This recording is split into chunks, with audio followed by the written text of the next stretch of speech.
This is China Gateway 360. China's land sale revenue just plunged. What does it mean for foreign companies? So, land sales fell 24% in the first half of 2026, hitting their lowest half-year mark since 2016. For decades, land sales were the absolute lifeblood of local government finance. But with the property market correction now dragging into its fifth year, we have to recognize this is no longer just a temporary cyclical dip. It's a structural impairment.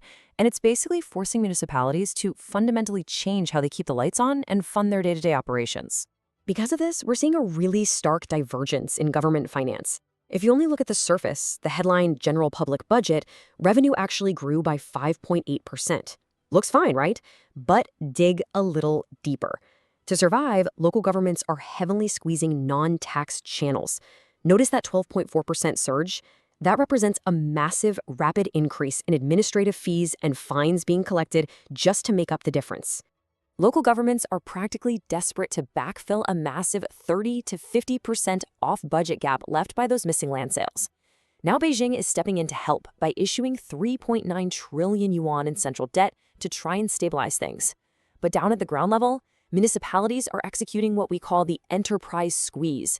They're aggressively targeting foreign manufacturing and retail operators, basically looking for immediate discretionary cash injections to plug their sinking budgets. Deconstructing the tax data reveals exactly where this pressure is falling.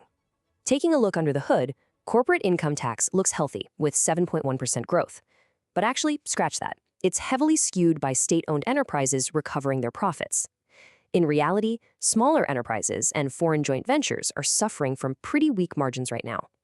At the same time, personal income tax is up 6.2%. Why?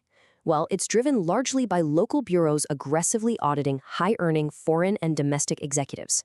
China Gateway. Gateway. Your gateway to business in China. So, what does this all mean for your actual day-to-day operations? For the second half of 2026, foreign chambers are reporting 3 severe ground-level impacts. First, unannounced tax inspections are absolutely spiking, led aggressively by provinces like Zhengzhou, Shandong, and Henan. Second, expect real, tangible subsidy cutbacks. We're seeing at least 6 major manufacturing provinces delaying R&D and enterprise subsidies, pushing disbursements a solid 2 to 3 months behind schedule.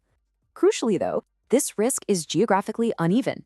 Top-tier cities, think Beijing, Shanghai, Shenzhen, and Guangzhou, still have highly diversified revenue.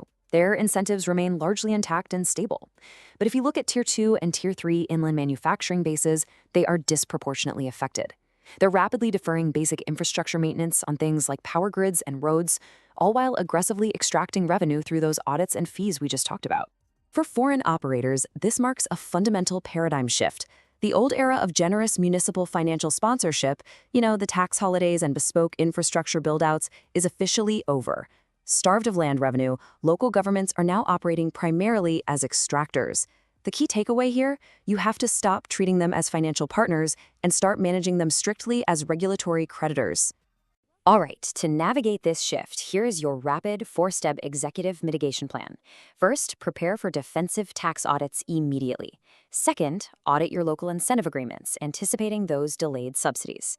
Third, implement mandatory fiscal health scoring for any new factory or office locations before you even think about signing a lease.